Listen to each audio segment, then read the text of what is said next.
কলকাতার এই কনকনে শীতে একবার এই রান্নাটা না করলেই নয়। 1 কেজি মাটন নিয়েছি, চান করিয়ে জল শুকিয়ে নিয়েছি। ম্যারিনেট করে নেব স্বাদ মতো নুন, 1.5 চামচ রসুন বাটা, 1 চামচ আদা বাটা।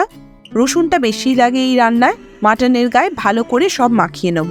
এইভাবেই এটাকে রেখে দিতে হবে কম করে 2-3 ঘন্টা। কড়া বসিয়ে গরম করব সর্ষের তেল, 3টে তেজপাতা, 4 থেকে 5টা ছোট এলাচ, 4টে লবঙ্গ ও একটা বড় এলাচ মুখটা ফাটিয়ে দিয়েছি। 1 টুকরো দারচিনি ফোড়নে দিলাম। ফোড়নের গন্ধ বেরোলে 2টো পেঁয়াজ দেবো, স্লাইস করে কাটা।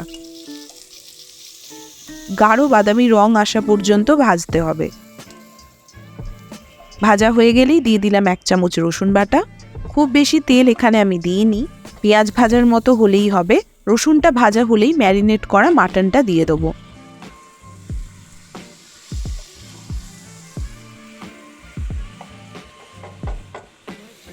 সাথে 20 থেকে 25টা ভিজিয়ে রাখা মাথানিয়া লঙ্কার পেস্ট। বাড়ির সাধারণ লঙ্কা দিয়ে এই কাজটা কিন্তু ভুলেও করবেন না, কিংবা লাইফ ইন্স্যুরেন্স থাকলে করতেও পারেন। 1 টিস্পুন ধনে গুঁড়ো, 1/2 টিস্পুন জিরে গুঁড়ো ও 1 টিস্পুন ঝাল লঙ্কা গুঁড়ো। ভালো করে কষাবো মশলার কাঁচা গন্ধ দূর হওয়া পর্যন্ত। ঢাকা দিয়ে হালকা আঁচে কষান।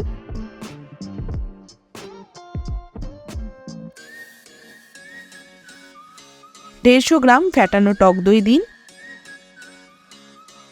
আঁচ হালকা রেখেই দইটা ভালো করে মিশিয়ে নিন।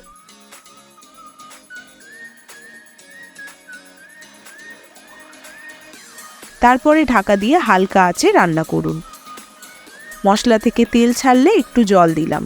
যে মিক্সিতে লঙ্কাটা বেটেছি সেটা ধুয়ে দিলাম বলে জলটার রং এরকম লাল।